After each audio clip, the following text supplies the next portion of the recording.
2023 aku ketemu sekitar 11 sampai 14 orang, aku lupa, anak-anak yang hafal Al-Quran terus mau keluar daripada agama Islam. Serius, ada yang 15 juz, ada yang 30 juz keluar daripada Islam. Aku tanya kenapa?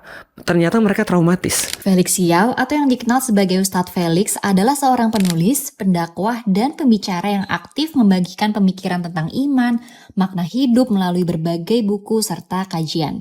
Ia dikenal karena gaya dakwahnya yang dekat dengan generasi muda dan kehidupan keluarga masa kini. Di episode ini kita akan membahas bagaimana mengenalkan tauhid kepada anak bukan sekedar lewat aturan dan ritual, tetapi melalui pemahaman mengapa dan membantu anak membangun hubungan yang utuh dengan Allah Subhanahu wa Ta'ala sejak dini. Bagaimana ya Ustadz kita bisa mengajarkan tauhid ke anak sejak dini? Nah, jadi kalau kita bicara tentang bagaimana memperkenalkan tauhid pada anak, kalau saranku sih jangan di-load dulu dengan perkara-perkara yang bersifat fisik. Sholat bisa di-skip dulu sebenarnya, atau misalnya kayak puasa bisa di-skip dulu sebenarnya. Ini memang mungkin unpopular, tapi ini justru yang terjadi pada para sahabat dan Rasul. Nah, jadi sebenarnya kalau kita ajarin pada anak sebenarnya adalah berfokus pada pertanyaan why. Kenapa sih Islam mengatakan akil balik? Itu karena terdiri dari dua kata, akil sama balik. Karena akil itu adalah tugasnya bapak, balik itu adalah tugasnya ibu. Nah, balik itu artinya adalah dia secara dewasa dia mampu bereproduksi. Tapi akil atau akal itu urusan bapak. Kenapa problematika banyak terjadi di Indonesia? Karena kita fatherless nations. Bapak itu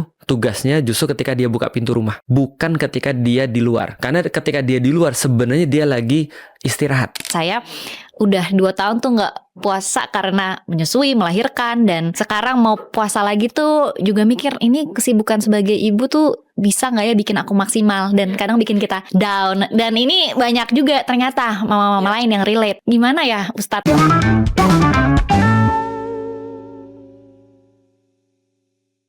Assalamualaikum, selamat datang di Boss Mama Podcast edisi spesial Ramadan, dan di sini kita membahas keterkaitan antara pembahasan Islam dan sains. Dimana mengapa sudah banyak nih fenomena sains yang mungkin ditemukan risetnya sekarang, tapi ternyata sudah dibahas di Al-Quran ribuan tahun yang lalu. Nah, narasumber kali ini untuk mendiskusikan topik ini tuh sangat spesial ya untuk membahas ini. Selamat datang Ustadz Felix. Terima kasih Mbak. Saya yang terima kasih banyak Ustadz sudah meluangkan waktunya untuk hadir di sini dan bagi-bagi ilmu ya. Seringkali udah banyak juga dari konten-konten Ustadz yang membahas perspektif lain, tapi kali ini kita bahas dari sisi parenting kali ya Ustadz. Boleh, apapun aku ikut arahan Bos Mama. Oke, nah Ustadz ini sangat menarik ya topiknya, karena kalau di sains itu kan modern psychology itu sekarang udah menemukan bahwa manusia tuh butuh makna yang lebih dari sekedar kebahagiaan dalam hidup. Sementara kalau di Islam kita bahas ada istilahnya tauhid dan ada alasan yang lebih dalam untuk kita hidup lah ya. Iya, betul. Itu. Nah, boleh diceritakan ya nggak ya Ustadz apa sih definisi dari tauhid ini, dan sebenarnya kalau dari Al-Quran, iman itu tuh bagaimana sih bisa kayak merangkul perasaan manusia dan purpose kita untuk hidup gitu. Oke, aku pernah ditanya sih sebenarnya, dan aku pernah bertanya pada diriku sendiri ya. Sebenarnya agama tuh masih perlu atau enggak sih? Itu aku tanya tuh pada diriku sendiri, dan itu adalah menurutku ya kebanyakan pertanyaan daripada Gen Z, karena mereka sekarang sudah mulai menyaksikan bahwasanya agama itu kalau dibatasin pada ritual aja itu kayaknya aku nggak penting. Apalagi misalnya kalau dihubungkan dengan sains misalnya ya. Contoh mereka bilang begini, dulu kenapa orang perlu untuk punya Tuhan, punya agama? Karena kalau misalnya mereka lagi ada paceklik, mereka lagi ada famine misalnya, mereka harus minta hujan ke siapa nih? Maka mereka punya solusi minta hujannya kepada Tuhan. Kan gitu kan, untuk nurunin hujan. Sekarang kita bisa bikin hujan. Misal contoh ketika mereka pengen keselamatan pada diri mereka, misalnya ketika mereka mau melahirkan, atau misalnya ketika mereka lagi sakit dan seterusnya, mereka pikir gimana yang menyembuhkan kita nih? Pasti Tuhan nih, kita doa pada Tuhan. Lalu kemudian sekarang kita punya ilmu kedokteran begitu canggih banget kan gitu kan untuk itu, dan juga and so on. Tapi kalau singkat cerita ya, kalau aku lihat lagi, ternyata agama itu justru bukan hanya bicara masalah fisik. Justru kalau misalnya kita bicara masalah fisik, hujan itu bukan berarti tanda Tuhan ridho, atau tidak hujan bukan berarti tanda Tuhan tidak ridho. Ataupun misalnya sembuh itu bukan artinya Tuhan tuh seneng, bukan berarti juga kalau sakit tuh Tuhan tuh marah, enggak juga.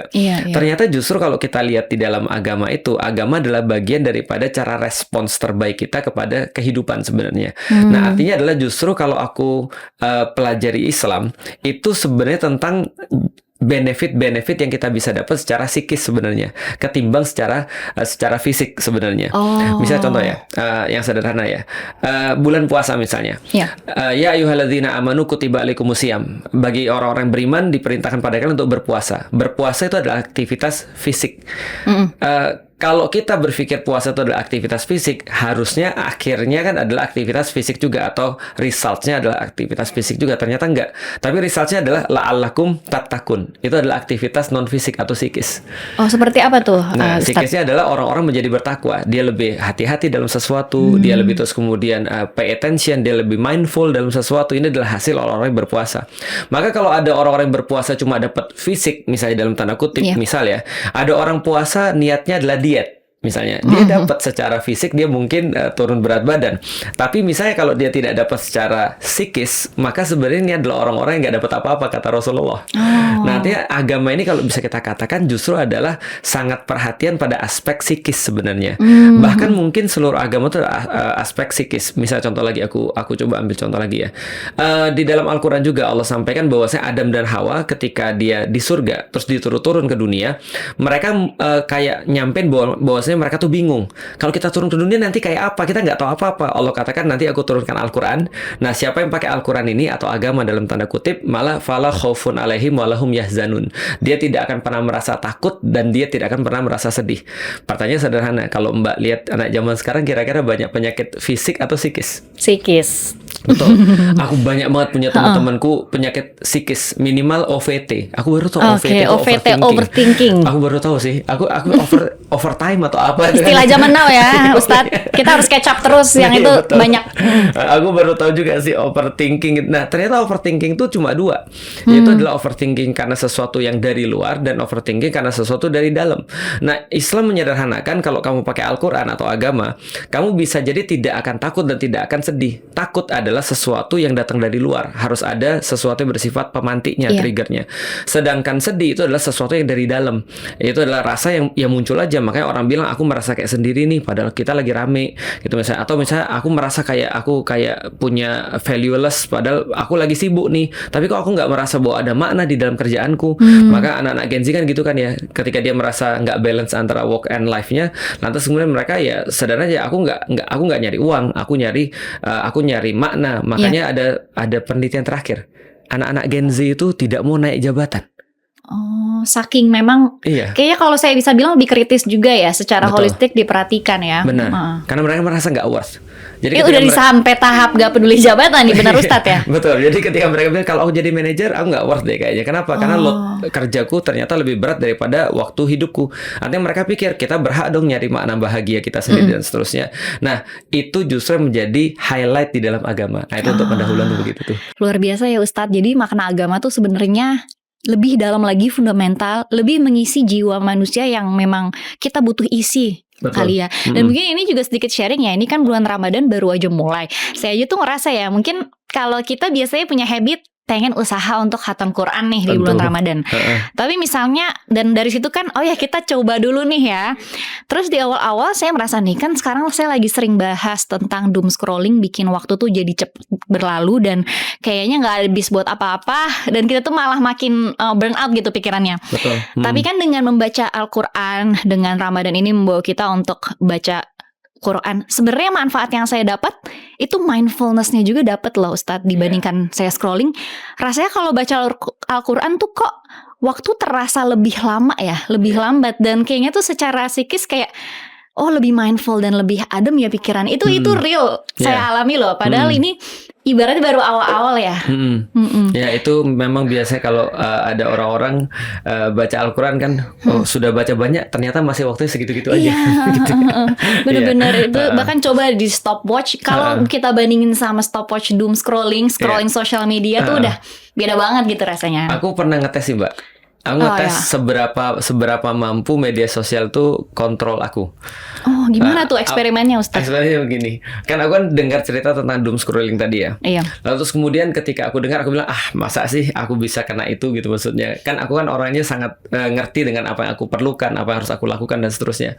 Dan aku coba doom scrolling itu ternyata dapat 2 jam. Gak terasa? Parah banget 2 jam, gak terasa sama sekali. Padahal itu dilepas aja. Iya kan? Iya, artinya kan orang kayak aku aja bisa terpengaruh kan. Padahal aku punya banyak kerjaan dan aku tahu bahwa aku harus kerja itu dan aku sudah terbiasa untuk kerjain itu. Tapi itu aja masih terjebak tuh untuk 2 jam doom scroll. Iya, waduh, luar biasa Ustadz. Nah, ini saya kan sebagai ibu baru nih ya, istilahnya anak saya baru 1 dan masih belajar juga. Nah, seringkali yang kita lihat sebagai orang tua ya, kita kan ingin membangun didikan agama fondasi dari kecil ke anak ya. Benar. Jadi seringkali kita ajarkan mereka ritual untuk sholat, mungkin puasa kalau udah cukup besar, terus pengenalan agama. Tapi seringkali mungkin itu bisa jadi kita nggak sengaja hanya fokus ke ritual saja. Dimana kalau mereka sudah besar ya, sering saya baca artikelnya, mulai tuh mempertanyakan lagi dan belum lagi lingkungan yang pengaruhnya kita nggak bisa selalu kontrol ya. Betul. Nah, bagaimana ya Ustadz kita bisa mengajarkan tauhid ke anak sejak dini? Nah, yang pertama-tama adalah kalau kita misalnya ngelihat anak itu memang sesuatu amanah yang diberikan Allah kepada kita. Dan ketika kita mendidik anak kita itu, memang kita harus punya semacam kayak prinsip ya untuk mendidik anak. Nah, prinsip yang pertama yang perlu aku perkenalkan ketika di dalam Islam adalah bahwasanya Islam tuh melihat bahwasanya non fisik itu selalu lebih penting daripada fisik. Nah, karena itulah kalau kita bicara tentang misalnya kayak agama, ada non fisik dan ada fisik juga. Fisik itu misalnya kayak sholat, puasa, baca Quran dan segala macam. Non fisik itu adalah tentang keyakinan. Yang menarik adalah gini, ada satu ulama mengatakan bahwasanya pertanyaan yang tepat akan membuka ilmu yang tepat. Karena ilmu itu seperti tempat penyimpanan dan pertanyaan itu adalah kuncinya. Coba kita praktekin ya. Kalau ada orang bertanya, gimana caranya sholat? Atau apa itu sholat? Itu ujungnya pasti fikih yang bersifat fisik. Tapi kalau orang bertanya, kenapa kita sholat? Maka pasti hasil jawabannya adalah akidah atau tauhid. Jadi tauhid sama akidah itu sebenarnya bisa kita samain. Iman, tauhid, akidah itu sama sebenarnya. Artinya adalah sebuah prinsip dalam hal non fisik sebenarnya. Nah, jadi kalau kita bicara tentang bagaimana memperkenalkan tauhid pada anak, kalau saranku sih jangan di-load dulu dengan perkara-perkara yang bersifat fisik. Jadi sholat bisa di skip dulu sebenarnya, atau misalnya kayak puasa bisa di skip dulu sebenarnya. Ini memang mungkin unpopular, tapi ini justru yang terjadi pada para sahabat dan Rasul. Rasul itu tidak pernah memberikan load pada anak-anak soalan ibadah, atau tidak pernah memberikan load pada anak-anak soal kayak ritual-ritual. Bahkan kalau kita lihat di awal-awal Islam, even kepada orang-orang tua dan orang dewasa aja, Allah tidak pernah dan Rasul tidak pernah memberikan load fisik kepada mereka terlebih dahulu sebelum selesai load non fisiknya. Apa tuh Ustaz? Nah, load non fisiknya adalah pertanyaan why tadi. Nah, jadi sebenarnya kalau kita ajarin pada anak sebenarnya adalah berfokus pada pertanyaan why. Kenapa sih gitu misalnya? Kenapa sih? Contoh misalnya kayak gini misalnya. Untuk anak-anak yang masih belum terlalu sempurna akalnya, mungkin kita bisa kasih kayak monkey see, monkey do gitu kan ya. Misalnya contoh kayak mereka cuma lihat orang tuanya sholat, lalu mereka ikut sholat, nggak ada masalah. Tapi begitu akalnya berkembang, maka itu langsung diarahkan pada pertanyaan why, dan jangan disibukkan, jangan dibebani dulu dengan sholat menurutku. Karena kalau dibebani dengan sholat yang Mbak sampaikan tadi, ujungnya itu jadi beban nantinya. Contoh ya yang sering jadi beban, kayaknya baru kemarin Ramadan, kok udah Ramadan lagi. Nah itu berarti Ramadannya jadi beban tuh. Udah, itu sinyal nggak sih ya Ustaz? Karena dia merasa Ramadan cuma puasa dan puasa beban bagi dia. Maka kita nggak pernah bisa mewajibkan anak untuk sholat sebelum waktunya, dan juga tidak pernah mewajibkan anak puasa sebelum waktunya. Rasulullah misalnya mengatakan bahwa saya ajarilah anakmu untuk sholat ketika dia umur 7 tahun. Dan ada patokannya itu Ustaz? Ada patokannya. Jadi 7 tahun ajarin anak-anak, tapi nggak perlu diwajibkan. Nanti kalau sudah 10 tahun dia belum mau untuk sholat, baru dia harus diajarin untuk ada konsekuensi, yaitu ada dipukul ketika dia nggak mau sholat. Tapi dipukulnya juga ada artinya nanti, bukan dipukul ekstrim dan brutal kayak orang-orang di kita ya gitu ya. Jadi, nah tapi sebelum itu adalah Rasul sering memicu pertanyaan-pertanyaan yang bersifat why tadi. Misalnya ketika Rasul ketemu dengan Ibnu Abbas, lalu kemudian berkata, Ibnu Abbas ketahuilah, sesungguhnya manusia-manusia itu nggak bisa mendatangkan manfaat bagi kamu, dan nggak bisa mendatangkan juga keburukan bagi kamu. Hanya Allah tempat kamu berlindung. Minta kamu perlindungan pada Allah. Kalau kamu berharap, hanya berharap pada Allah, jangan pada manusia. Karena kalau manusia berkumpul dan pengen ngasih kamu kebaikan, mereka nggak bisa ngasih kebaikan kalau Allah nggak ngasih. Dan kalau mereka berkumpul memberikan keburukan, maka mereka nggak akan bisa ngasih keburukan kalau Allah nggak ngasih. Maka semuanya dikoneksikan pada Allah. Nah ini adalah tauhid. Ini adalah iman. Ini adalah akidah. Semua tentang pertanyaan why. Bisa contoh kayak aku biasain anak-anakku ketika mereka belum berkembang sempurna pikirannya. Aku bilang gini, ketika ada makanan, aku bilang bilang makasih pada siapa? Allah gitu kan ya. Ini Abi bisa dapat ini karena Allah kasih gitu. Mereka nggak akan nanya kan, emang Allah kasih dari langit kan, nggak mungkin kan. Tapi kalau udah mulai berkembang pemikirannya, mereka pasti akan nanya, emang Allah kasih lewat ATM gitu atau gimana? Dan pertanyaan-pertanyaannya suka kritis ajaib gitu ya. Benar. Allah ngasih kita rezeki lewat apa? ATM. Anakku pernah nanya gitu. Oh iya. Lalu aku bilang nggak gitu sih. Tapi gini, Allah tuh ketika kita kerja, coba lihat nih, ada orang kerja keras misalnya. Abi mungkin nggak sekerja keras seperti orang-orang itu misalnya. Tapi yang Abi dapat lebih banyak daripada orang itu. Berarti Allah yang bagi. Berarti bukan kerja yang membuat kita dapat duit. Karena kalau orang kerja yang dapat duit, berarti orang semakin banyak kerja semakin dapat duit. Ternyata nggak gitu ceritanya. Nah, kita kasih terus pemahaman seperti itu. Kita kasih tahu cara pandang mereka tentang uang. Kita kasih tahu cara pandang mereka tentang dunia. Aku sering bilang sama mereka gini, kalian tahu nggak sih kalau nanti besok kalian sudah punya mobil, anakku kan senang mobil tuh, dia hafalin mobil-mobil bagus. Aku bilang gini, kalau nanti kalian udah besar besok, kalian punya mobil, jangan pernah bangga. Kenapa? Karena kalau Allah kasih pada seluruh manusia, berarti itu biasa, aku bilang gitu. Tapi kalau Allah kasih hanya pada orang-orang yang beriman dan yang taat, berarti itu pasti luar biasa. Nah, jadi kalau kalian mau bangga, banggalah dengan sesuatu yang nggak dikasih pada semua orang. Itu salah satu cara kita untuk menanamkan tauhid itu dengan pertanyaan why. Jadi emang dikaitkan dengan sehari-hari ya. Sehari-hari. Nah, terus pertanyaannya ya Ustadz, seringkali kan mungkin kalau untuk anak supaya disiplin itu kita memperkenalkan istilah hukuman. Ya, bagaimana kita sebenarnya menumbuhkan sense of belonging anak kepada agama sehingga mereka melihat agama Islam tuh sebagai tempat mereka kembali nyaman, tempat mereka yang mengadu lagi-lagi kan kepada Allah Subhanahu wa taala. Jadi gimana ya sebagai orang tua kita bisa menciptakan that love dan attachment ya. Attachment kan gak hanya untuk orang tua, tapi gimana kita membangun attachment itu dengan Allah Subhanahu wa taala. Ini pertanyaan Mbak menurutku sangat perlu dipahami oleh semua orang Indonesia sih. Karena menurutku salah satu problematikanya juga adalah bagaimana cara orang tua mengenalkan Islam pada anak. Dan seringkali itu lewat sesuatu yang menurutku ya cara yang nggak bagus. Misalnya contohnya kayak memperkenalkan Islam cuma kayak bebannya doang. Kalau kamu nggak sholat, kamu dosa. Kalau kamu nggak sholat, nanti Abi masuk neraka loh. Kalau kamu nggak sholat, nanti umimu disiksa loh di neraka dan segala macam. Itu kan dia jadi takut tuh. Ketika ngeliat agama, dia jadi nggak nyaman ketika ngeliat agama. Misalnya ketika orang pergi ke masjid ya, terus kemudian orang, jangan berisik, orang lagi sholat. Lah, namanya anak kecil gitu kan ya. Yang menarik adalah apakah pertanyaannya ada seperti itu di dalam zaman Rasul? Jawabannya nggak ada. Nggak ada ya? Nggak ada. Bener-bener masjid itu tempat bermain anak kecil. Rasulullah itu ketika lagi sholat, itu Hasan dan Husain itu main-main di punggungnya Rasulullah. Dan itu adalah kejadiannya adalah di rumah Rasulullah dan di masjid gitu. Maksudnya mereka bergelantungan dengan Rasulullah. Dan Rasulullah ketika lagi sujud itu anak-anak itu naik ke atas punggungnya, Rasul nggak berdiri sebelum mereka turun. Artinya Rasul sangat ramah dengan anak-anak. Sudah menjadi kebiasaan orang-orang Muslim juga ketika ketemu dengan anak-anak mereka kasih makanan, mereka kasih kebahagiaan sehingga masjid itu diasosiasikan dengan bahagia. Tapi sekarang kan enggak kan. Masjid kan diasosiasikan dengan sesuatu yang bersifat sakral, sesuatu yang bersifat kayak cuma untuk sholat dan segala macam. Maka coba lihat sekarang anak-anak ketika tarawih di Ramadan, mereka pasti diomongin sama pengurus masjid kan, kalau mau ribut di luar aja, kan gak enak tuh kayak begitu tuh. Padahal kalau aku secara pribadi ya, aku megang satu perkataan dari Muhammad Al-Fatih, salah satu panglima Islam tuh pernah berkata begini, justru yang harus kalian khawatirkan bukan ketika masjid ramai dengan teriakan anak-anak, tapi ketika masjid itu sepi daripada anak-anak, karena masa depan kalian berarti nggak ada. Wah, ini ngena banget sih Ustadz kata-katanya. Karena ini juga sebenarnya menjadi kegalauan para mama ya. Karena kemarin juga baru banget saya melihat sebuah ulasan yang jadi mama ini ingin sekali udah lama mungkin ya nggak ke masjid karena kan saya juga ngalamin ketika melahirkan tidak puasa, ketika menyusui juga lebih baik di rumah. Ingin balik lagi tapi anaknya masih kecil dan mungkin nggak ada yang liatin kalau ditinggal di rumah ya. Betul. Terus sempet tanya ya, ini saya bawa anak saya nggak ya usia toddler gini ya, tapi mungkin lebih banyak yang nanti terganggu orang-orang. Dimana mungkin ada benarnya kalau anak kan kita nggak bisa atur ya. Betul. Cuma sebenarnya bagaimana pandangan Ustadz terhadap itu, apalagi buat ibu-ibu yang kita kangen untuk ke masjid. Ya, memang itu harusnya Ustadz dan ulamanya yang ngomong ya. Karena kalau misalnya dari jamaahnya ngomong, pasti kan akhirnya ada bias ya. Seolah-olah kamu gara-gara kamu punya anak, kamu jadi bias pengen bawa anakmu ke masjid. Tapi memang harus ulama dan ustadznya. Kayak aku misalnya ketika aku bilang di masjid, kalau misalnya ada anak-anak nggak ada masalah, kita harus maklum. Misalnya contoh kayak gini, aku ngadain pengajianku untuk ibu-ibu misalnya. Nah, ibu-ibu kan pasti punya anak kan rata-rata. Nah, kalau mereka misalnya di rumah aja dan nggak mau ke masjid karena mereka takut itu misalnya mengganggu masjid atau mengganggu orang-orang yang lain, mereka nggak dapat ilmu.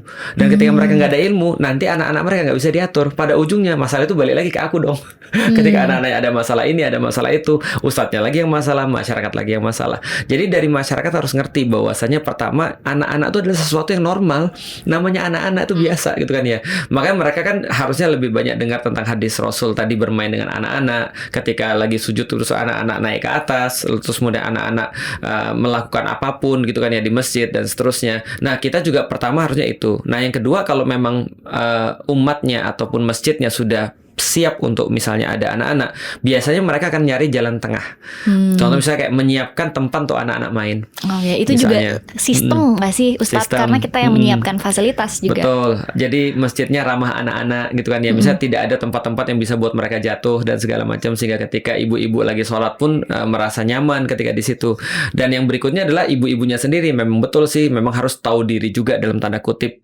Kita bisa melihat anak kita lah. Kalau misalnya anak kita lebih aktif daripada biasanya, dan kalau misalnya diajak ke masjid bisa misalnya kayak menimbulkan kerusuhan misalnya kayak gitu, ya berarti kita mungkin didik dulu dia supaya dia bisa untuk anteng gitu ya. Tapi kalau rata-rata anak-anak sih aku pikir nggak ada masalah, apalagi toddler ya. Toddler kan paling kan nangis terus kemudian kayak ngomong sama ibunya, bagiku itu nggak ada masalah sih. Bahkan Rasulullah itu pernah dalam satu hadis itu memperpendek sholatnya karena ada anak-anak nangis. Oh begitu ya, Iya, Ustadz, jadi sampai Rasul, segitunya ya? Betul, Rasul tuh sangat perhatian sekali. Artinya kalau memang ada anak nangis ya, apa gunanya kita memperpanjang sholat kan? Karena pasti ada orang-orang yang punya keperluan. Jadi Rasul memperpendek sholatnya dalam hadis itu. Artinya sangat ramah sih sebenarnya. Dan kalau kita balik lagi ya pada pertanyaan awal tadi. Nah, semua itu masuk kepada satu titik bahwasanya memang betul kita harus memberikan rewards and punishment. Tapi yang lebih penting daripada rewards and punishment itu adalah ethics ataupun nilai yang kita berikan. Karena kita harus tahu bahwasanya dalam masyarakat atau dalam struktur apapun, termasuk perusahaan, termasuk apapun, rewards and punishment itu adalah cara terakhir untuk bisa ngontrol orang. Kalau aku bicara dengan bahasa agak kasar ya, kasarnya itu begini, aturan itu untuk mengontrol orang-orang yang paling rendah intelektualitasnya di antara manusia. Jadi kalau kita based on aturan, itu nanti justru bahaya. Kalau dia cuma ngerti aturan, contoh kayak gini deh. Iya. Dalam sebuah perusahaan misalnya, ada aturan dari 9 to 5 misalnya. Kamu masuk 9, kamu keluar 5. Kalau misalnya kamu tepat waktu, kamu dapat rewards. Kalau kamu misalnya nggak tepat waktu, kamu dapat punishment misalnya. Itu oke-oke aja. Tapi aku pikir high level management nggak perlu itu. Iya, high level management akan datang sebelum jam 9 dan akan keluar setelah jam 5. Bukan karena aturan, karena mereka merasa bahwa itu etiknya. Nah, di dalam Islam, ethics itu lebih diutamakan daripada aturan. Jadi anak-anak itu sebenarnya kita buat untuk dia tuh memang nggak mau melanggar. Tapi kalau supaya jelas ya memang kita kasih rewards and punishment. Jadi kalau di dalam Islam aturannya jelas. Dalam aturan ya, aturan dalam aturan tuh jelas. Untuk anak-anak kita nggak boleh ngasih rewards dan nggak boleh ngasih punishment sebelum kita kasih tahu pada mereka. Contoh misalnya kayak gini, kalau kamu nggak sholat, Abi akan begini. Kalau kamu misalnya maksiat, Abi akan begini. Oke? Kalau kamu bisa teriak sama ibumu, Abi akan begini. Nah, itu harus kita kasih tahu dulu konsekuensinya. Dia sepakati. Kalau dia ngelanggar, berarti dia tahu kenapa itu dia lakukan pada dia. Tapi jangan sampai anak-anak itu tiba-tiba misalnya dia nggak ngerti apa-apa, kita belum ngajarin. Kok bisa ada guru belum ngajarin sudah dikasih ujian? Iya, benar-benar. Ini yang problemnya nih. Jadi jangan sampai ketika tiba-tiba dia lagi ngelakuin kesalahan kita teriak. Misalnya Gozi misalnya, atau misalnya Koko misalnya. Aku misalnya itu anak-anakku. Nggak boleh. Kenapa? Karena mereka nggak tahu. Mereka bahkan nggak ngerti kenapa mereka teriak. Aku nggak ngelakuin kesalahan kok. Jadi kayak gitu. Jadi harus kasih tahu dulu. Nah, itu dalam rewards punishment. Jadi value itu menurutku lebih penting sih daripada rewards and punishment. Nah, tapi kan kalau anak itu kan ada tahapannya ya Ustadz. Betul. Jadi mungkin kita kasih tahu yang jelas-jelas dulu. Apakah kalau untuk anak kita memang harus kasih tahu pengenalannya tuh lewat reward and punishment dulu baru value atau gimana nih? Karena value kan sesuatu yang abstrak dan kayak kita sebagai orang tua tuh nyampeinnya gimana sih? Oke, bagus banget. Rasul berkata 7 tahun ajarin anak-anakmu, berarti itu value. Lalu 10 tahun baru kenalin punishment. Oh, malah kebalikannya ya? Kebalikan. Jadi value dulu baru reward and punishment kan gitu kan ya. Kalau kita sekarang adalah reward and punishment dulu baru value kan gitu kan. Karena kita pikir itu yang mudah ya. Betul. Ternyata kebalik. Karena gini, anak-anak itu sebenarnya nggak ada salahnya. Umur 7 tahun ketika dia belum balik, dan anak-anak zaman sekarang kebanyakan balikan 11, 12 tahun, 13 tahun kan gitu kan ya. 7 tahun dia belum balik, dia sebenarnya nggak punya salah sama sekali. Artinya ketika dia nggak ngerti value dan nggak menerapkan aturan pun, itu tidak ada masalah bagi dia. Nah, jadi bagaimana cara menanamkan value? Cara yang terbaik adalah dengan suruh ikut bapak dan ibunya. Itu cara yang terbaik tuh. Makanya suatu waktu ada orang yang bilang gini, gimana sih cara kita ngajarin anak-anak kita misalnya? Kalau aku sih lebih pro kepada tadi, dia harus ikut. Karena itu resep langsung dari Allah. Allah berkata di dalam Al-Quran misalnya, Qul in kuntum tuhibbunallah fattabi'uni. Allah katakan, Muhammad bilang pada orang-orang yang ada di sekitar kamu, kalau kamu mencintai Allah, maka ikuti aku. Maka ikuti aku. Maksudnya Rasul berkata, ikutin aku. Maka namanya ada fellowship. Jadi ada kalau Fellowship of the Ring itu kan ini ya, apa namanya, Lord of the Ring ya. Kalau ini adalah Fellowship of Rasulullah. Wah, Masya Allah. Betul. Jadi fellowship ini adalah kemampuan kita untuk bisa follow Rasulullah. Jadi karena follow ini adalah cara terbaik untuk bisa belajar. Karena monkey see, monkey do kan. Apa monyet lihat, monyet buat. Makanya ketika zaman dulu, ketika Nabi Ibrahim bagaimana cara dia mendidik anak-anaknya, dia tidak hanya ngomong, tapi Ibrahim berkata, Ismail ikut aku. Mau kemana ayah? Aku mau kerja. Kerjanya kemana? Dia menegakkan Ka'bah kan. Akhirnya kemudian ketika Ismail ngeliat, oh ini kerja bapakku, kenapa ya bapakku kerja begini ya? Dia cari tahu dan akhirnya dia bantu bapaknya. Nah, dia value itu sudah tertransfer kan lewat follow itu tadi. Dan banyak banget yang lain-lain juga, nabi-nabi yang lain mencontohkan bahwa follow itu adalah salah satu cara terbaik untuk bisa transfer of karakter. Dan terutama kuncinya berarti kita sebagai orang tua ya harus menjadi role model yang tepat buat anak. Iya, kalau nggak tepat nanti follow-nya salah. Nah, tapi ini penasaran juga Ustadz, karena beberapa kali saya pernah baca ya dan ngobrol beberapa orang tua yang mungkin ngerasa, aduh saya agamanya belum pantas nih, belum bagus.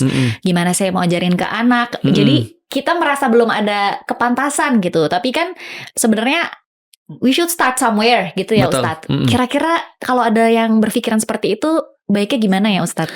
Kalau ada yang berpikiran begitu, berarti aku bisa katakan dia orang baik. Masya Allah. Karena hanya orang baik yang merasa bahwa dia belum cukup dalam agama. Karena kalau ada banyak orang sok tahu ya, terutama di sekitar kita ya, dia merasa dia paling paham tentang agama tuh. Nah, malah kayak gini-gini kalau ngajar toksik nih. Tapi kalau dia merasa ya, startnya ya, dia merasa aku tuh belum terlalu pintar dalam agama, karena itu dia mau belajar, karena itu dia mau untuk cari tahu, karena itu dia mau untuk mencoba, karena dia memang nggak merasa tahu kan. Tapi kalau ada orang yang udah merasa tahu, itu bahaya tuh menurutku. Nah, jadi kalau misalnya kalau ada orang yang merasa aku belum ngerti nih seperti apa cara untuk didik anakku karena aku juga belum mengerti agama, oke, aku coba sarankan untuk mulai dari yang mudah, storytelling. I see. Jadi coba untuk baca buku misalnya kayak tentang sirah Nabi, atau misalnya kayak sirah para sahabat misalnya, atau sirah apapun lah. Aku juga, karena aku akhir-akhir ini Mbak, sekitar 10 tahun terakhir sangat concern pada anak-anak, khususnya di bawah 8 tahun. Nah, jadi aku buat misalnya buku-buku untuk bisa dibaca oleh bapaknya kepada anaknya, atau ibunya pada anak ketika lagi mau tidur dan segala macam. Karena menurutku dari situ bonding itu didapat. Aku ngelihat banyak orang-orang yang bagus lah ya, termasuk Mbak kan juga sama sekeluarga kan sangat luar biasa. Waduh, ya sama orang tua. Ustadz masih belajar terus nih. Menurutku itu modal yang bagus banget sih, karena itu privilege yang luar biasa sih menurutku, dibesarkan oleh keluarga yang bagus. Nah, lalu kemudian ketika bonding itu terjadi ketika menceritakan kisah dan segala macam, justru itu yang sangat diapresiasi oleh anak-anak. Nah, jadi itu mudah banget tuh, karena kita nggak perlu belajar kan sebenarnya kan ya, kita tinggal baca, oh ini jadi Rasulullah tuh dulu gini loh nak, gitu maksudnya. Nah, tinggal cari aja penerbit-penerbit ataupun penulis-penulis yang sudah berusaha untuk memudahkan kisah mana sih yang pengen kita ceritakan dari Rasulullah kepada anak-anak kita gitu, sehingga misalnya mereka terbentuk prinsip jiwanya seperti apa. Misalnya dulu ketika aku cerita sama anak-anakku, tau nggak sih dulu ada seorang bocah loh namanya Zubair bin Awam gitu kan ya, usianya masih ya 9 atau 11 tahun lah ketika itu. Terus ketika itu dia ngelihat Rasulullah tuh dihina gitu, oh pokoknya dihinain lah Rasulullah. Akhirnya dia bilang, tunggu kamu ya sebentar, aku mau pulang ke rumah, kata Zubair yang masih bocah ini. Terus kemudian ditunggu nih sama orang yang menghina Rasulullah itu. Ketika dia datang lagi, dia nyeret pedang bapaknya. Kan lucu banget kan kalau kita bayangin visualnya seperti apa ya. Dia lagi nyeret pedang bapaknya, terus kemudian dia bilang, siapa tadi yang hina Rasulullah? Nah, orang-orang ketawa ngeliat dia, bahwasanya anak ini kok bisa-bisanya nyeret pedang untuk bela Rasulullah. Tapi apa yang terjadi? Zubair bin Awam ini jadi salah seorang bodyguard Rasul nanti ketika dia udah gede. Dan termasuk salah satu pemain pedang terhebat. Nah, kita jelasin kepada anak-anak, jadi yang penting itu adalah apa? Mungkin hari ini kita nggak bisa, tapi yang penting kita mau, karena mau itu mendahului bisa gitu. Nah, itu bisa kita jelasin pada anak. Nah, storytelling itu good start. Jadi nggak harus kita sebenarnya siapapun bisa start somewhere Bisa. ya. Dan kalau ke anak tadi Mm-mm. cerita-cerita nyata itu justru lebih bisa diutamakan dulu Benar. dibanding yang lebih sifatnya teori seperti itu ya, Betul. Ustadz. Jadi nggak gini. Adik-adik dan anak-anak coba duduk di depan ibu. Baik, ibu akan Oke. mulai. Assalamualaikum warahmatullahi wabarakatuh. Oh, itu mah kajian kita. Alhamdulillah. Nggak bisa gitu kan ya? Oke. Aku aja sekarang nggak mulai begitu kepada anak-anak remaja, karena anak remaja nggak nyangkut tuh. Remaja pun ya, Remaja Ustadz. nggak nyangkut. Remaja kalau udah ngeliat itu, ilfil nih gua. Pasti mereka langsung duduk di belakang tuh. Kenapa? Takut ditanya. Nah, artinya pendekatnya kan penting ya. Karena menurutku how to deliver itu lebih penting untuk zaman sekarang daripada what to deliver. I see. Kadang-kadang ada orang what to delivernya sederhana banget gitu maksudnya. Tapi how to delivernya itu perfect.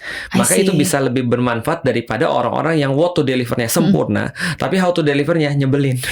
Gitu artinya kadang-kadang kan kita sering lihat gitu ya. Seolah Ramadan panggil keluarga-keluarga, terangkan. Ya itu kalau sudah pro nggak apa-apa gitu kan ya. Ada tahapannya ternyata ya, Benar, Ustadz. tapi kalau anak-anak janganlah gitu maksudnya. Oh, Nanti karena aku terlalu banyak melihat anak-anak yang dibesarkan dengan trauma terhadap agama.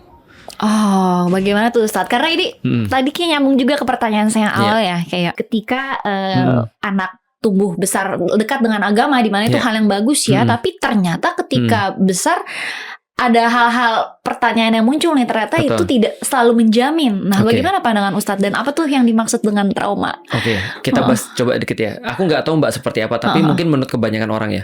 Menurut kebanyakan orang, menurut Mbak ya, Ustadz itu menyenangkan atau tidak menyenangkan? Beda-beda sih ya Ustadz. Kebanyakan. Banyakan.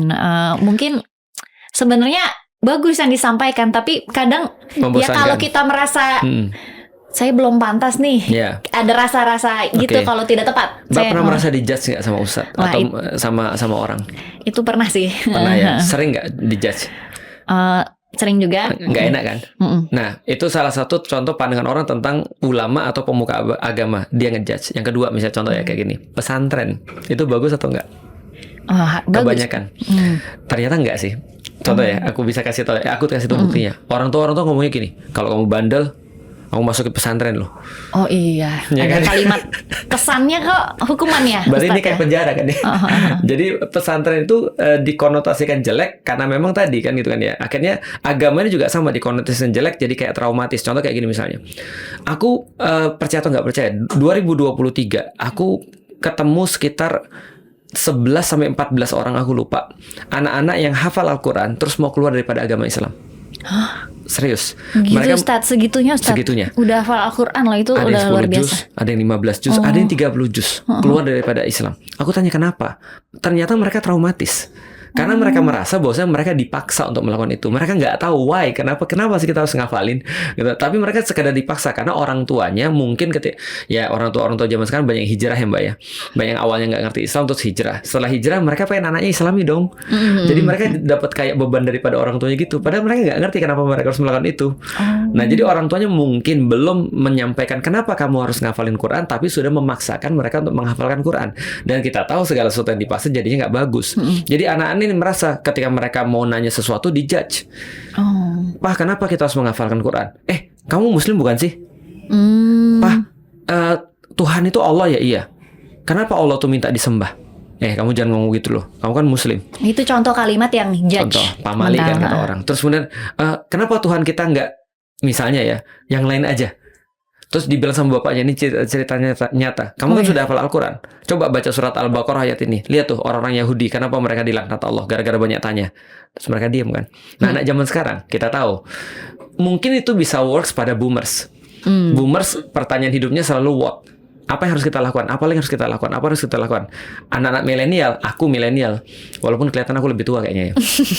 Aku milenial, aku bertanya why? Kalau Mbak lahir tahun berapa? Mohon maaf Mbak. Milenial 95 juga. Oh 95, dekat-dekat Z ya berarti. Deket-deket Z ujung ya. Betul. Dikit Nah lagi. Z itu nggak bertanya bahkan why, tapi mereka bertanya why not. Jadi mereka melakukan dulu baru nanya kan gitu kan ya. Ini kan loh. Lalu kemudian ketika anak-anak datang ke aku, hampir semua traumatis dengan agama karena mereka merasa agama itu jadi terasosiasi dengan sesuatu yang toksik, judging, neraka gitu kan ya, nggak boleh nanya. Dan banyak banget orang-orang ke aku, itu boleh emang ditanyain Ustadz, itu boleh, nggak ada masalah. Even di dalam Al-Quran kamu boleh nanya Allah tuh Tuhan atau bukan. Oh, di Al-Quran di Boleh situ. banget, Oke. aman banget. Cuman kan orang bilang nanti penistaan agama nggak Ustadz, nanti dilaporin dan segala macam.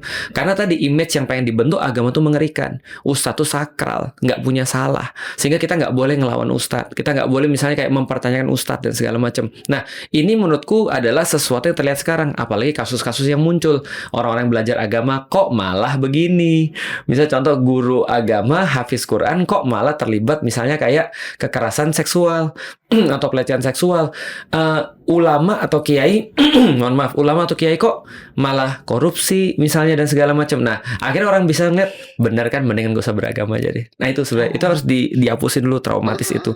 Nah, aku tuh benar-benar jaga agar anakku nggak traumatis tuh dengan agama, karena aku ngerti seperti apa hasil orang traumatis dengan agama. Contoh Mbak ya, Iya. sholat duha itu hukumnya kan sunnah. Sunnah. Kok bisa sekolah-sekolah mewajibkan? Oh, ada ya sekolah yang Ada kan? mewajibkan. Hari ini pagi ini kita sholat sunnah diwajibkan, padahal nggak harus kan? Tapi mungkin nggak dijelaskan juga Betul. why-nya ya. Aku ngerti itu untuk habits. Aku juga nulis buku tentang habits, dan aku paham kalau andai kan untuk habits pembiasaan. Tapi habits itu harus akan works bagus kalau kamu jelasin why-nya. Nah, makanya di dalam Islam tuh sederhana gini. Nah, ini contohnya kalau kita mau jalan tengahnya. Di dalam surat Al-Jumu'ah, Allah tuh menjelaskan bahkan teori pendidikan modern, yaitu adalah tentang bagaimana untuk ngajarin seorang anak. Oh, udah ada tuh ya. Ada banget. Bunyinya begini, huwaladzi ba'atsa fil ummiyina rasulan minhum yatlu 'alaihim ayatihi wa yuzakkihim wa yu'allimuhumul kitaba wal hikmah. Jadi kata Allah adalah, kalau kalian pengen ngasih tau orang, lakukan 4 cara. Pertama adalah bacakan pada mereka ayat-ayat. Lalu yang kedua adalah sucikan hati mereka. Yang ketiga adalah kasih tau tentang Alkitab. Dan yang kedua adalah tentang Al-Hikmah. Aku coba untuk summarize dengan arti yang menurut bahasa kita. Membacakan ayat-ayat Allah itu adalah artinya memberikan kesadaran. Artinya dalam dunia pendidikan sekarang adalah ini pendidikan yang mengarah ke kognitif. Kognitif berarti dari tidak tahu menjadi tahu. Yang kedua adalah yuzakkihim, yaitu mensucikan mereka. Kalau mensucikan adalah berarti emosional. Berarti kognitif lalu emosional. Emosional dari tidak mau menjadi mau. Itu step by step ya, Step by Ustadz? Harus step. berurutan ya? Harus berurutan, nggak boleh di skip. Oke. Yang ketiga adalah Alkitab, mengajar mereka tentang book. Book itu artinya gini. Dalam bahasa Inggris, kalau misalnya judge is throwing a book, itu artinya hakim memberikan keputusan. By the book dalam bahasa kita artinya adalah sesuai dengan teori atau sesuai dengan apa adanya aturan. Nah, berarti setelah misalnya kognitif, lalu terus kemudian emosional, lalu masuk kepada motorik. Motorik itu adalah perbuatan aktivitas yang berujung pada hukum sebenarnya. Jadi memberitahu hukum. Nah, baru reward and punishment ini tahap ketiga sebenarnya, Mbak. Nah, jadi yang pertama itu adalah kognitif, yang kedua adalah afektif, dua-duanya sama-sama value. Yang ketiga ini justru adalah motorik, yaitu adalah aktivitas, reward and punishment, yaitu adalah dari tidak bisa menjadi bisa. Oke. Nah, yang keempat behavioral, yaitu hikmah. Hikmah adalah kebijaksanaan. Behavioral. Jadi pertama adalah kognitif, lalu afektif, lalu terus kemudian motorik, lalu terus behavioral. Nah, Islam ngasih tau clue itu kepada kita. Jadi nggak bisa di skip. Habits itu terakhir. Sudah Behavioral. tertulis di Al-Quran ya, Ustadz? Tertulis di Al-Quran. Oke. Makanya Rasul pertama-tama nggak pernah mewajibkan sholat. Karena itu nomor Betul. sekian. Nomor ketiga. Rasul baru diwajibkan sholat oleh Allah. Allah baru mewajibkan sholat pada orang-orang Muslim melalui Rasulullah itu di tahun ke-12. Oke. Baru throwing a book. Kata-kata kafir itu baru muncul di tahun ke-12. Oke. Baru terus kemudian yang nggak beriman berarti kafir namanya misalnya. Tapi kalau kita sekarang kan dengan sangat mudah kan, lu nggak mau beriman pada Islam, kafir. Kok mudah banget ngomong orang kafir, padahal kafir itu baru 12 tahun. Baru ya, bukan itu yang dibahas duluan ya, Betul. Ustadz? Kalau kamu sudah menjelaskan pada orang, contoh ada seorang guru nih misalnya, dia udah jelasin pada orang 12 tahun tentang misalnya contoh ya, tentang 1 tambah 1 sama dengan 2 misalnya, as simple as that. Nah, setelah tahun ke-12 terus dia bilang enggak 4, ya udah berarti kamu memang bodoh gitu. Itu baru boleh, tapi kamu ngajarin dulu gitu maksudnya. Iya. Nah, tapi artinya judging itu ataupun reward and punishment itu tahapan ketiga, even bukan tahapan pertama. Gitu. Itu konsistensi Al-Quran dari dulu begitu. Iya, dan Masya Allahnya itu udah tertulis di Al-Quran. Tapi makanya praktek kita malah langsung skip ke nomor 3. Makanya itu kenapa nggak works, nggak traumatis. Traumatis banget. Jadi coba bayangin ya. Jadi kalau ada orang belum suka dengan sesuatu, terus dia suruh belajar, aku yakin semua orang trauma sih. Iya, apapun itu bidangnya ya, nggak harus Apapun itu agama ya, bidangnya. Ustadz. Betul. Nah, ini jadi pengen tanya, jadi tips parenting ke Ustadz Oke. Felix ya. Tadi kan kita udah bahas 4 tahapan ya Ustadz. Dan yang paling challenging saya lihat sih memang tahapan 1 dan kedua ya. Ya. Karena ini yang sering kali orang skip. Betul. Dan mungkin kita nggak tahu exactly gimana ya cara ngelakuinnya ya. Masih agak awam. Nah, ada tips gak sih Ustadz gimana Oke. biar kita bisa lebih gak mau membangun generasi yang trauma Oke. dengan agama? Yang pertama adalah selalu mulai dengan diri sendiri. Itu lebih mudah banget. Nggak mudah juga sih. Memang mulai dari diri sendiri nggak mudah banget. Karena kan ada orang tua kan lagi main handphone misalnya. Azan, pergi tuh ke masjid. Terus dia ngeliat bapaknya main handphone.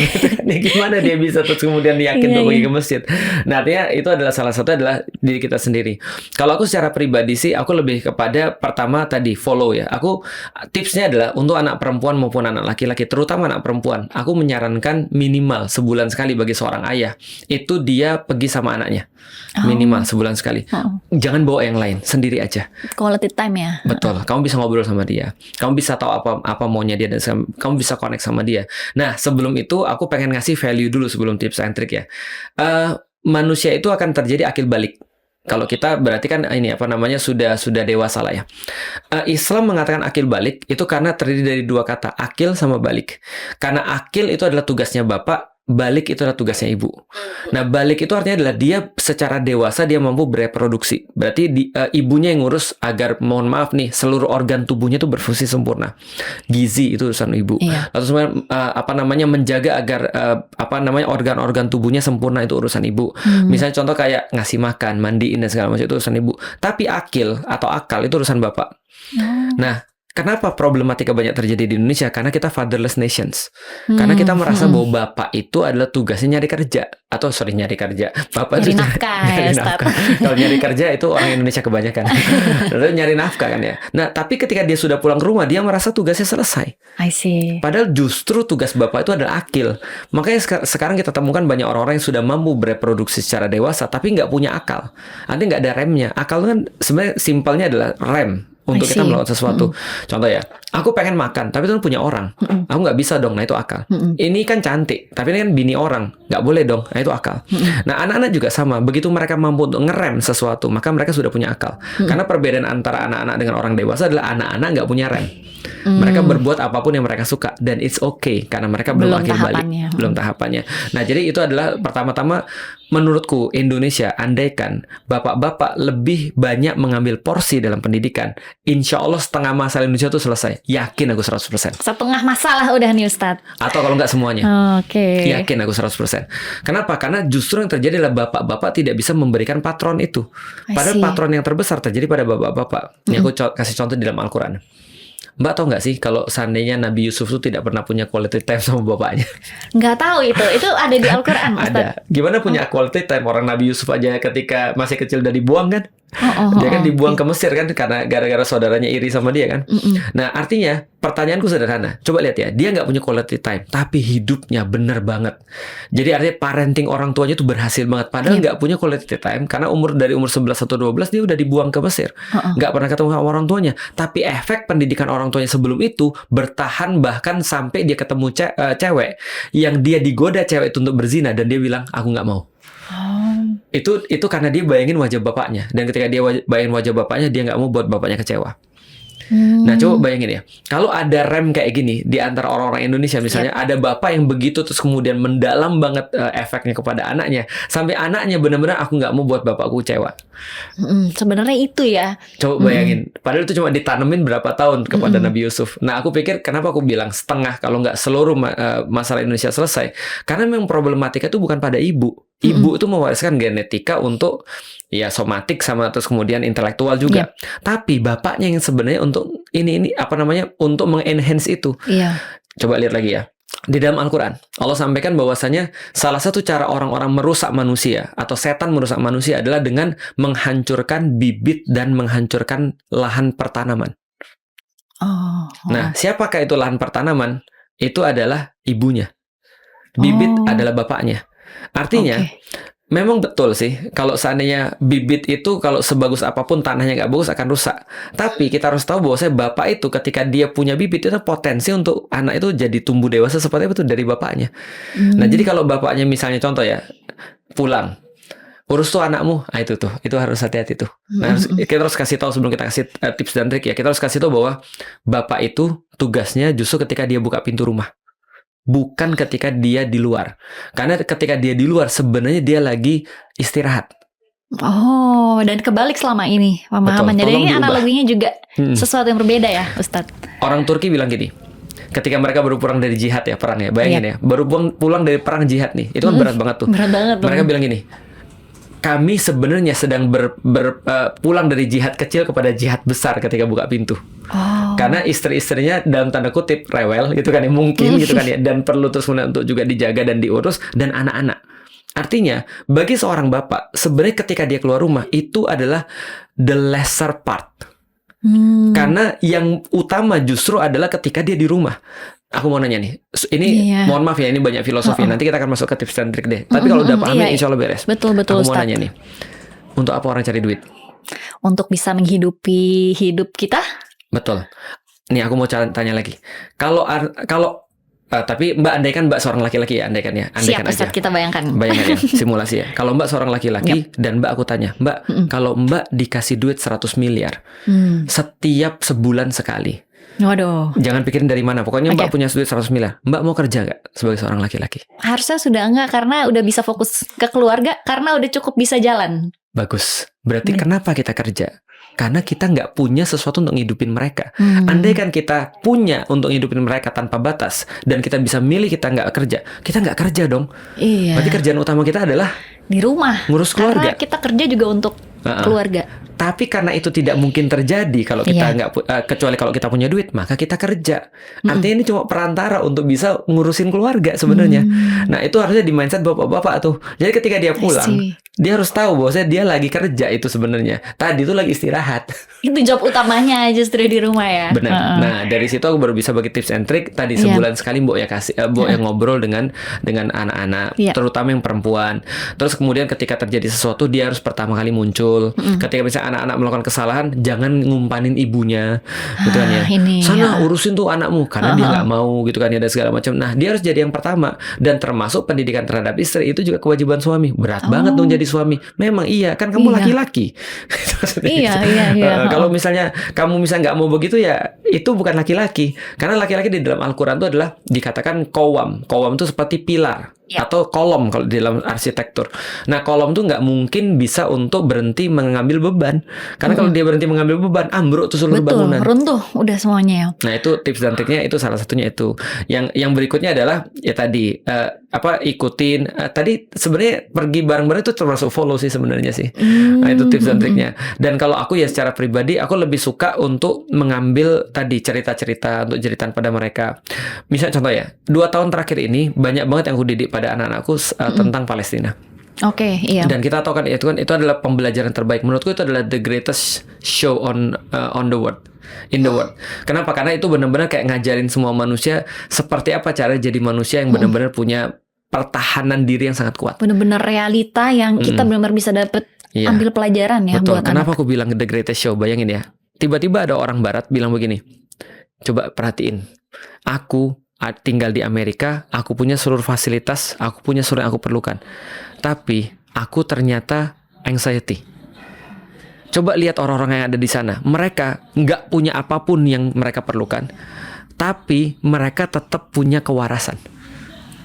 Gara-gara itu dia nanya, apa yang mereka punya aku nggak punya. Akhirnya mereka buka Al-Quran, terus mereka masuk Islam. Itu kan greatest show menurutku ya. Itu udah real, bener ya. Betul. Dan luar biasa kita kalau melihat saudara kita di Palestina benar-benar dengan kondisi yang, kita aja tuh marah ya. Betul. Kita ngelihatnya udah rumah pun yang basic itu nggak ada makanan, tapi mereka masih kuat imannya, masih bisa tersenyum juga, masih solidaritas juga. Jadi itu luar biasa. Masya Allah sih. Pertanyaan lebih sane mereka atau kita sih, lebih waras mereka atau kita? Kayaknya lebih waras mereka deh. Kayaknya iya deh Ustadz ya. Kita aja masih OVT. Betul. Mau tau kenyataannya apa Mbak? Apa Ustadz? Ketika aku ngeliat kejadian-kejadian, itu yang misuh aku Mbak. Mereka mah diam-diam aja. Mereka ngomongnya begini. Kata-kata paling kasar yang aku pernah dengar dari mulut mereka adalah, semoga Allah melindungi mulutku daripada perkataan-perkataan yang tidak pantas. Terus sementara kita misuh tiap hari. Ketika ngeliat itu. Nah, bagaimana cara mereka untuk mentransfer itu pada anak-anak mereka? Itu kan menjadi pertanyaan kita kan. Kenapa mereka senantiasa bisa bersyukur? Kenapa mereka senantiasa percaya pada bahwa Allah tuh memberikan yang terbaik? Ini question utamanya. Betul. pernah ditanya pada mereka, gimana perasaan kalian ketika kalian mengalami semua ini? Jawaban mereka sesuatu yang mind blowing. Mereka bilang, Apa Ustadz? mereka bilang, yang kasihan tuh kalian. Oh iya. Justru kami yang beruntung.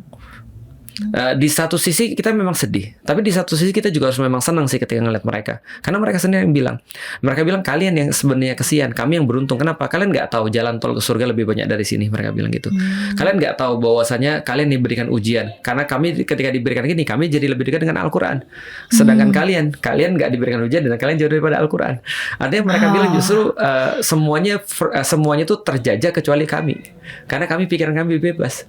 Wah, iya, Itu kan mind blowing ya. Maksudnya dari orang yang lagi dibombardir kan itu. Udah yang sangat-sangat luar biasa ya, dan justru malah bisa ngasih lebih banyak hikmah ke kita. Dan tadi bahkan contoh dari Ustadz Felix ya, bangsa yang mungkin menyerang aja masih banyak masalah dan jiwanya belum penuh gitu ya Ustadz.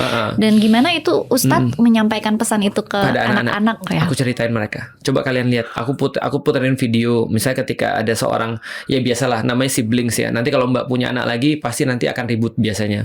Ya sedikit banyak lah ya. Sibling, namanya dinamika. juga siblings ya kan gitu kan ya. Nah ketika mereka kan sering ribut kan ya, berempat itu kan sering ribut. Aku puterin satu video yang ketika ada anak kecil, dia bawa adiknya. Dia bawa adiknya yang meninggal. Jadi dia bawa adiknya, aku pikir gila, anak kecil itu bawa adiknya yang seberat itu ya, berat bagi dia. Dia lari kemana-mana, terus dia bilang gini, dia nangis, dia bilang adikku, di mana lagi aku bisa menemukan kamu, gitu kan ya. Aku nggak bisa lagi ketemu dengan orang-orang yang seperti kamu yang mencintai aku dan segala macam. Dia ngomong gitu terus, tapi di satu titik dia tegar bahwasanya dia tahu ini adalah sesuatu yang baik bagi adik dia, tapi secara manusiawi dia sedih. Aku bilang sama anak-anakku gini, aku cuma bilang gini, coba lihat Ji sama Koko, lihat ya, kalau kalian sudah bisa begini, Abi besok mati aja siap. Paham nggak maksudnya Mbak? Karena kan gini, aku pengen kasih tahu mereka sudah dari kata-kata itu adalah, kalian tahu nggak siapa yang paling sedih bagi orang tua? Iya. Ketika ngelihat kalian ribut. Gitu maksudnya. Padahal maksudnya kita udah nyukupin kalian, kita udah berusaha ngasih kalian value, tapi kok kalian ribut, itu yang paling sedih bagi aku gitu maksudnya. Ternyata bagi orang tua itu sedih sekali. Sangat sedih sekali gitu maksudnya. Ya selain agama lah ya. Tapi maksudnya ketika kita udah cukupin mereka, didik mereka, yang paling sedih lah ketika kalian berantem gitu maksudnya.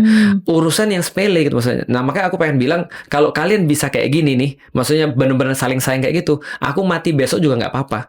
Kenapa? Karena tugasku apa lagi kalau gitu? Udah bisa membentuk karakter mereka jadi kayak gini.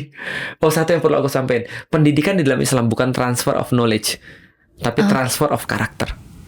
Wah, jadi kita nggak perlu, sih, betul, kita nggak perlu bapak-bapak yang pinter, kita perlu bapak-bapak yang berkarakter.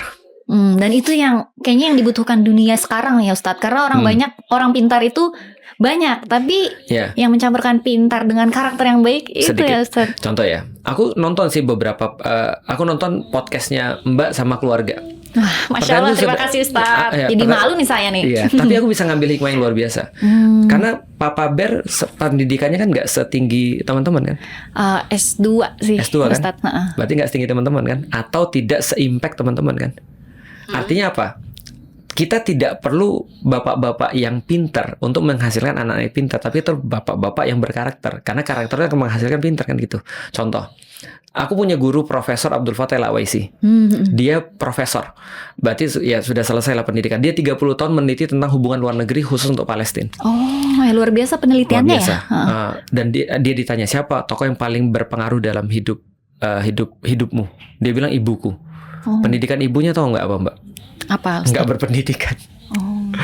Dan ibunya cuma hafal Al-Quran yang sering diucapkan ya ketika sholat. Trikul itu.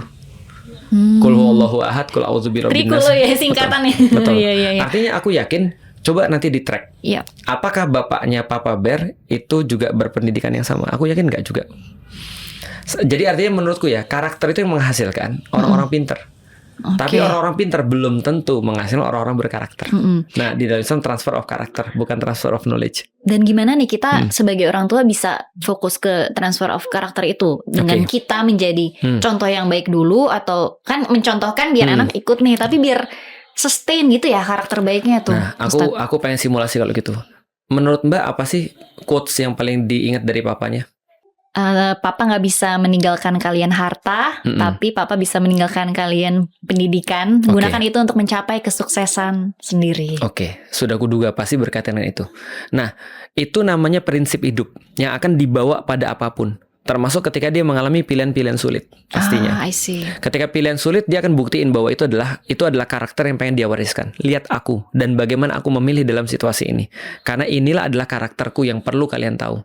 Misalnya contoh, ketika dia harus memilih di antara rumah sama pendidikan anak-anak misalnya. Taruhlah ya, atau ganti mobil dengan pendidikan anak-anak dan segala macam. Nah, dia akan menunjukkan karakter itu. Dan karakter itu muncul lewat tadi ujian namanya. Karena kalau nggak ada ujian, dia nggak akan bisa terlihat karakter seperti apa. Orang semua bisa bilang bahwa pendidikan itu yang paling penting ya nak. Terus tiba-tiba dia beli mobil baru. Nggak konsisten ya. Nggak konsisten. Oh iya. Satu hal yang di podcast itu sih memang dulu ketika ada rezeki lebih yang mungkin saat itu juga nggak seberapa ya. Betul. Diutamakan dulu untuk pendidikan, misal les. Pokoknya keterkaitan sama pendidikan ya Ustadz. Dan itu karakter berarti definisinya kita konsisten juga ya konsisten dengan apa prinsip itu. Nah, balik lagi ke Profesor Abdul Fattah Al-Waisi. Sekarang kita ke bapaknya, bukan ke ibunya. Kalau ibunya cuma ngajak dia ke Baitul Maqdis dan dia jadi keinget-ingat tadi kan follow kan ya. Ada waktu antara orang tua dan anak bersama-sama. Bapaknya bilang begini sama dia, Abdul Fattah, lihat semuanya hancur. Lihat semuanya hilang. Dan kamu tahu semua yang kita punya nggak ada. Satu-satunya cara mengembalikan ini adalah dengan pendidikan. Gimana coba anak kecil menyaksikan traumatis yang sedemikian dalam, terus kemudian bapaknya bilang, the only way kamu punya pendidikan. Berat sih ya Ustadz. Dia kejar kemana-mana pendidikan itu.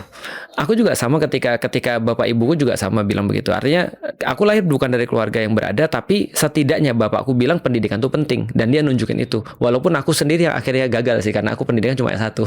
Cuman aku dapat sesuatu yang lain. Bapakku ngajarin aku banyak hal tentang urusan-urusan tentang karakter tadi. Sehingga aku bisa menyimpulkan atau setidaknya itu cuma pembelaan diriku sebagai S1 aja kan gitu. Udah luar biasa lah Ustaz. Ya, itu sudah sujud syukur aku lulus tuh gitu kan. Jadi bahwasanya pendidikan itu tidak hanya akademi itu adalah baru salah satu daripada pendidikan. Maksudnya pendidikan formal adalah part of pendidikan. Nah, setidaknya kita juga punya orang-orang kayak gitu. Yang berikutnya misalnya bapakku selalu bilang misalnya, Lik, yang paling penting adalah makan dan tidur. Bagi dia misalnya. Pokoknya kamu boleh hemat segala macam kecuali makan dan tidur. Ya udah, berarti kita ambil itu sebagai karakter kita. Atau misalnya ketika dia bilang, Lik, tapi ini nggak aku ambil sih. Jangan pernah minjem barang dari orang gitu. Karena minjem itu bodoh, yang minjemin lebih bodoh. Itu karakter dia tuh. Tapi aku ambil baik-baiknya aja karena setelah masuk Islam aku revisi tuh. Nah, jadi itu salah satu karakter ayah atau karakter ibu yang tadi dia pengen ngasih tahu pada kita lewat ujian-ujian yang dia dapat. Nah, menurutku sih kita bisa ngasih quotes itu ke dia tentang apa yang paling penting bagi kita di dunia. Aku ngasih tau pada anakku tadi, misalnya contoh ya, uang nggak penting. Bukan nggak penting, uang itu biasa aja. Uang itu cuma, ini agak kasar ya, mohon maaf ya. Uang tuh babu, aku bilang sama anak-anakku. Jadi kalau kalian mau dapat uang, kalian harus pastiin dia kerja untuk apa. I see. Tapi kalau misalnya kalian nggak tahu kerjaan dia apa, jangan pernah dapat uang aja, karena dia nanti jadi fitnah kan. Aku ngasih tahu pada mereka, dunia itu cuma perantara aja. Dan di satu sisi aku ngomong itu, di sisi yang lain mereka ngelihat aku sangat mencukupi mereka juga dalam soal kehidupan. Akhirnya mereka ngerti, oh maksudnya Abi itu adalah duit itu cuma dipakai untuk tujuan kita apa, gitu. Berarti begitu ya, karakter ini nggak cuma quote, kita siapin juga nih kayak pelajaran hidup kita reflect, tapi juga gimana kita konsisten. Kadang-kadang dalam hal yang pahit loh Mbak. Mau sedikit contoh yang agak serem. Nah, justru yang serem-serem gini Ustaz. Oke. Aku pernah beliin mainan sama anak-anakku. Lalu terus kemudian mereka ribut. Aku bilang ribut ya? Ribut gara-gara mainan. Aku bilang sama mereka, tahu nggak Abi kenapa beliin kalian mainan? Supaya kalian bisa main bareng. Kalau misalnya kalian ribut, itu malah kontraproduktif kan? Iya. Nah, jadi jangan ribut ya. Mereka ribut lagi. Mainannya aku buang. Dan mereka shock kan? Iya.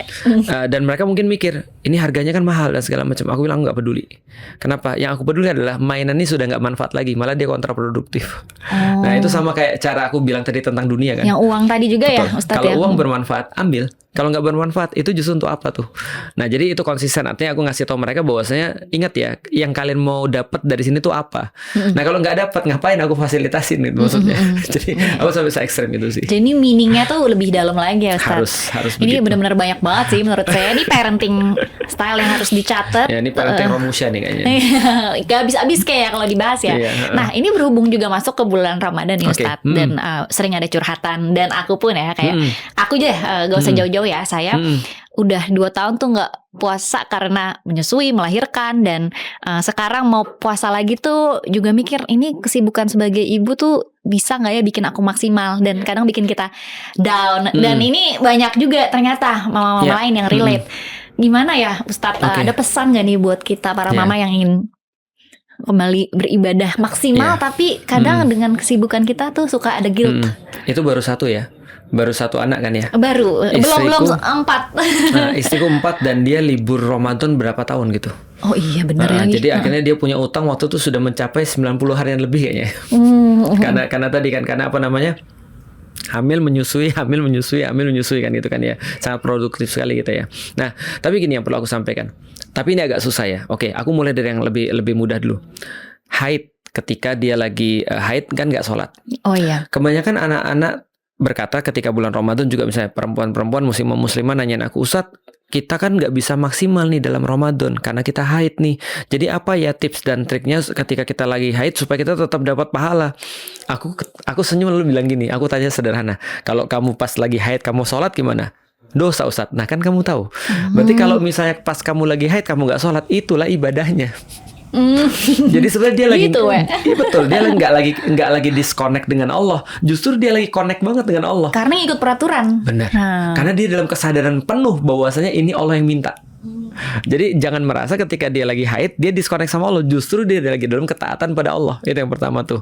Nah, jadi kita masuk lagi ke dalam yang berikutnya. Ini agak lebih level up lagi nih pelajarannya nih.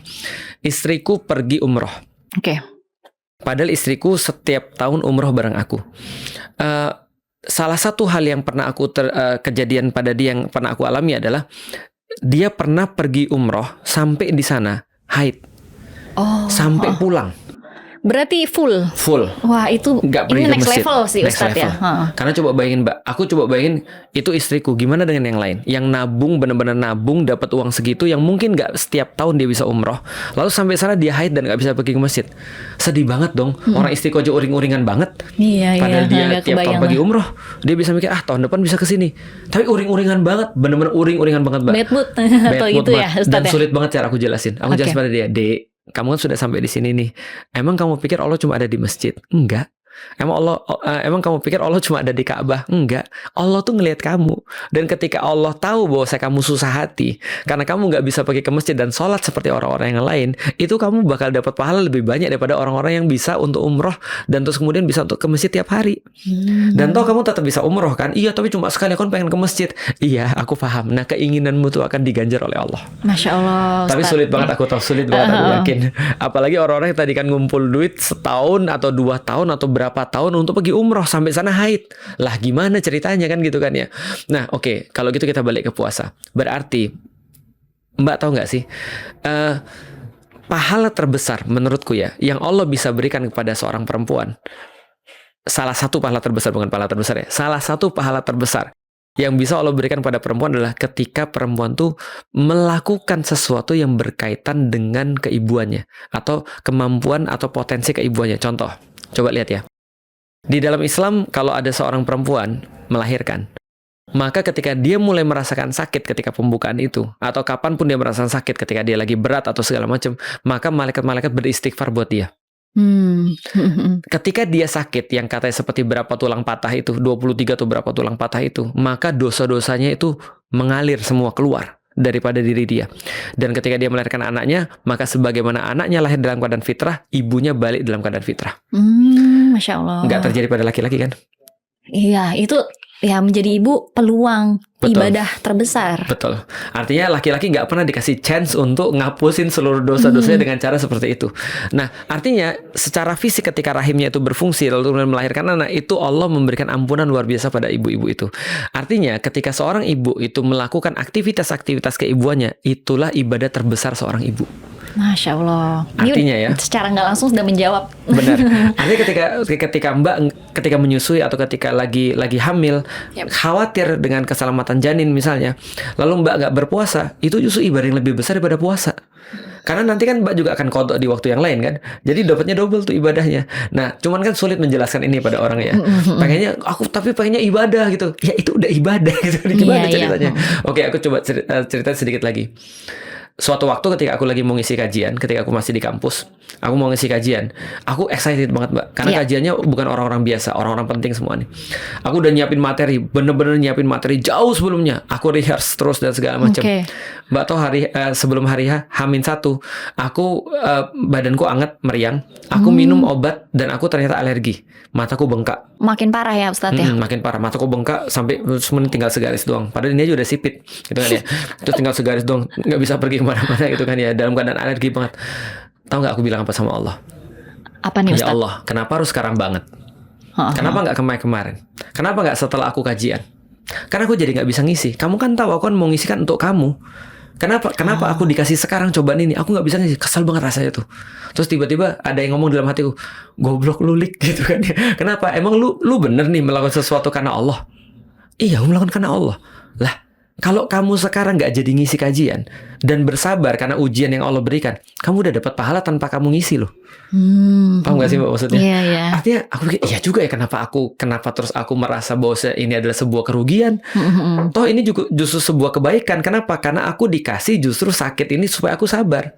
Ketika aku sabar, aku dapat pahala. Nah, artinya kalau Mbak sabar sebagai seorang ibu, semua kesibukan Mbak ngurus anak, aku yakin itu lebih berarti daripada tarawih. Itu lebih berarti daripada Mbak ngejar baca Quran 30 juz. Aku yakin itu lebih berarti daripada ibadah-ibadah sunnah yang Mbak kejar. Yakin Mbak. Nih aku kasih, kalau Mbak belum yakin juga aku kasih dalil. Kita para ibu suka galau. Ya, aku kasih dalil. Ini ada hadis daripada Rasulullah. Rasulullah bilang gini, wa mamasi fi hajati akhi, siapa yang datang dan memenuhi keperluan saudaranya, kanat khairun min i'tikafi asri sinin, maka itu semua lebih bagus daripada beritikaf 10 tahun. Bayangin Mbak, itikaf 10 tahun.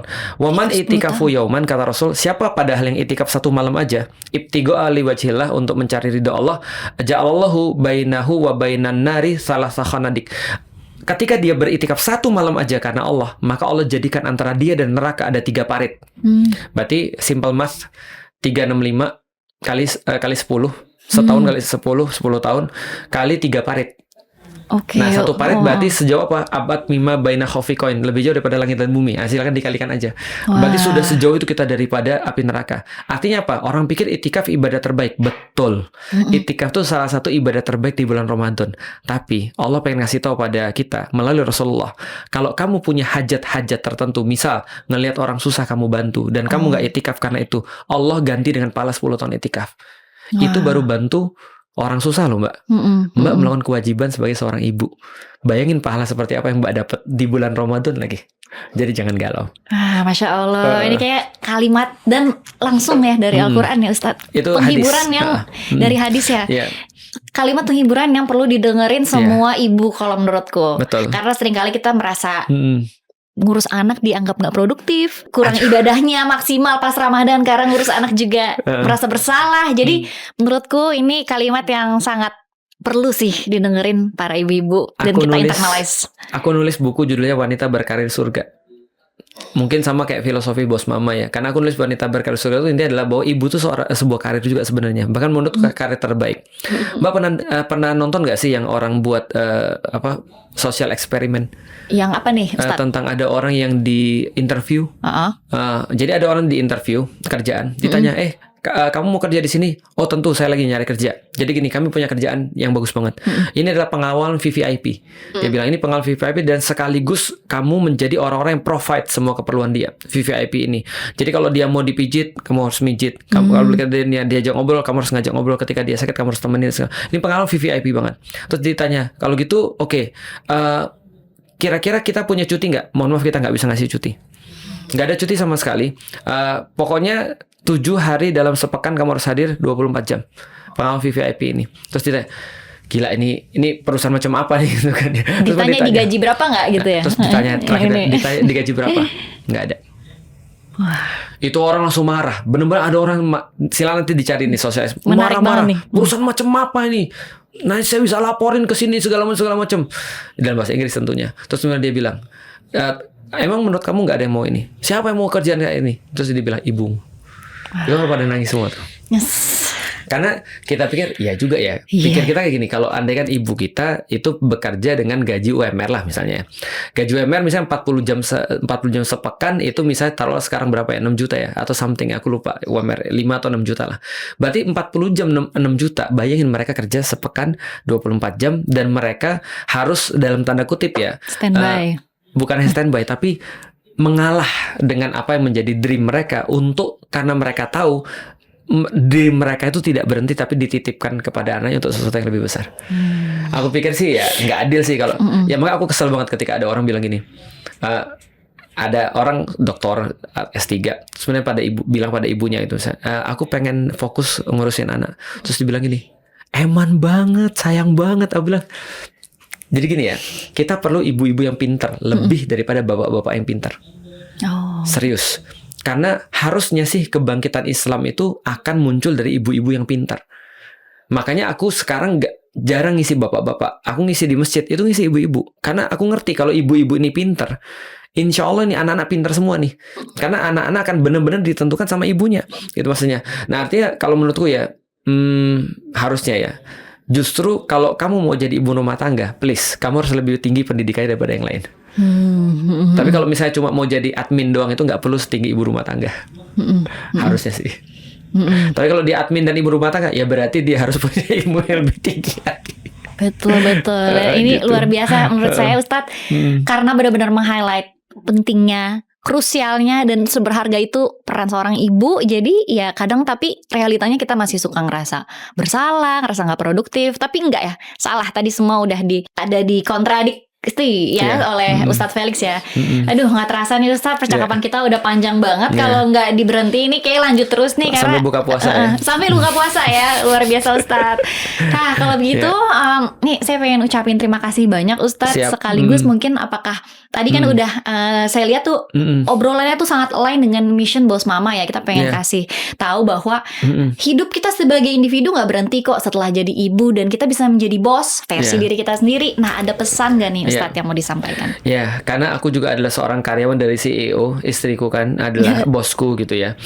Jadi Betul. aku pengen ngasih tahu gini, menjadi seorang ibu itu adalah bukan hanya menjalani kewajiban, tapi dia justru berinvestasi pada sesuatu yang paling besar sebenarnya. Coba kita bisa bayangin kalau andaikan ya Imam Syafi'i itu ibunya masih hidup sekarang, dia pasti akan senang banget. Kenapa? Karena dia besarin Imam Syafi'i kan single parents ya. Karena ya, bapaknya wafat ya. Tapi coba lihat bagaimana satu anak yang bisa dibentuk dari satu orang ibu yang benar. Artinya menurutku kalau teman-teman mau untuk jadi seorang perempuan, laki-laki memang berat hidupnya. Tapi menurutku untuk di zaman sekarang ya, khusus di zaman sekarang, aku terus terang applause dan angkat topi pada perempuan-perempuan yang mau menjalani kehidupannya sebagai ibu rumah tangga sekaligus untuk pilihan-pilihan lain dalam hidupnya. Karena aku bilang tadi, istriku juga sama, istriku seorang ibu. Itu adalah kewajiban dia dan juga sebagai sebuah passionnya. Tapi tidak menghentikan dia untuk berbuat sesuatu yang lain yang bermanfaat bagi umat. Dia jualan juga, dia bikin acara juga dan segala macam. Artinya kalau teman-teman tahu perempuan tuh punya apa namanya? Kalau laki-laki punya bahu yang secara fisik lebih kuat jelas daripada perempuan. Tapi setelah diteliti sama beberapa riset, perempuan punya kekuatan menanggung beban mental yang lebih besar daripada laki-laki. Dan itu kayaknya di zaman sekarang sangat diperlukan. Maka jangan jadi perempuan aja. Yes, and it's your time buat para perempuan untuk menyadari kekuatan kita sebesar itu. Wah, terima kasih banyak Ustadz Felix atas banyaklah inspirasi, Sama-sama. cerita-cerita, dan kalau menurut saya memang cara kita menggerakkan hati itu utamanya dengan cerita dan juga dengan teladan ya. Terima kasih banyak Ustadz untuk sharingnya, dan tentunya teman-teman menemukan banyak insight yang sangat menarik nih di diskusi kita kali ini. Jadi kalau ada komen atau insight dari kalian boleh nih tag di Instagram kami di sini. Kalau gitu sampai sini nih episode Boss Mama kali ini. Sekali lagi terima kasih Ustadz. Sama-sama. And I'll see you guys on the next episode. Bye. Assalamualaikum. Waalaikumsalam warahmatullahi wabarakatuh.